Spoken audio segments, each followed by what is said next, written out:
Hello everybody. In this video I'm going to start talking about another type of chord substitution, which is called a flat 5 substitution for 5 dominant 7 chords. So let's take a look at the details. So you can abbreviate that to just flat 5 sub, okay?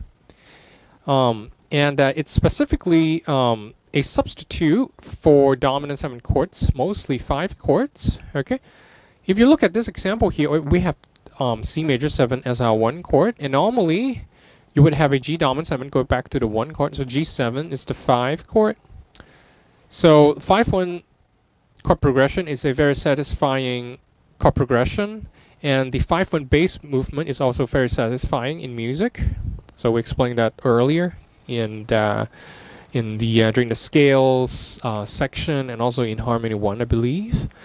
So we can actually have another type of movements. Instead of going from 5 to 1, we can have something else.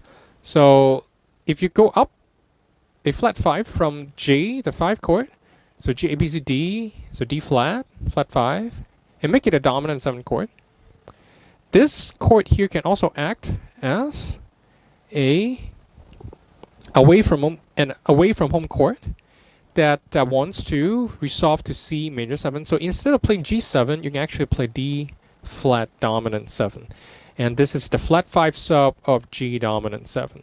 So when you go from D flat to D flat dominant 7 to C major 7, you would see there's a half step movement, which is also very satisfying in music. So half steps are notorious for being really dissonant and generally want to resolve that tension, okay? If you look at the chord tones, and specifically the guide tones of G7 and D flat 7, you would see actually they share the same chord tones. So G, B, F, and then D flat, F, C flat. C flat is really just B. So they actually share the same guide tones. And guide tones are the most important tones of a chord, okay?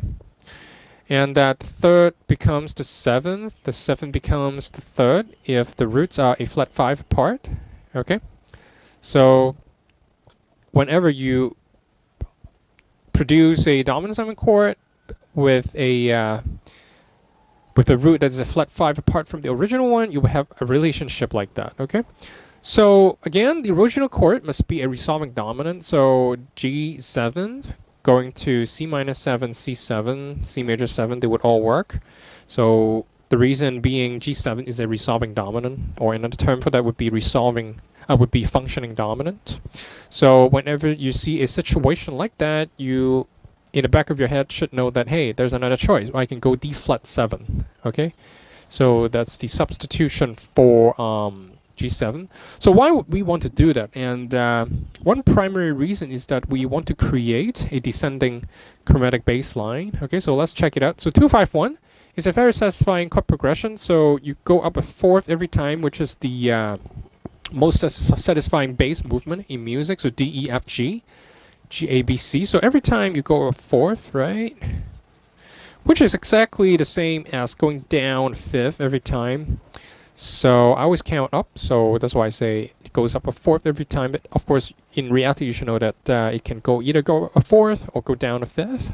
Basically, they're the same thing, and it depends on the specific note choice of the composer. In the case of flat 5 substitution, let's take a look. You have D minor 7. You have this half step down movement here, so going to D flat, and D flat going to C major. So half steps are also very satisfying for the reason that half steps are really dissonant. So when you go from D to D flat, and when you're in C major, you naturally want to resolve the tension when you hear D flat. You just want to keep going to a stable tone. So going from D, so D flat in C major is definitely a very dissonant tone. It simply doesn't belong there, and it's really dissonant. And you go half step down to C, that would be really satisfying. That would release the tension. So here, basically, you could think of flat 5 substitution as another choice for 5 dominant 7 chord. Okay, and it is quite widely used in jazz music and also in classical music. Okay, so that's it for this video, and we're going to work out a few exercises in the next one. Okay, so I see you there.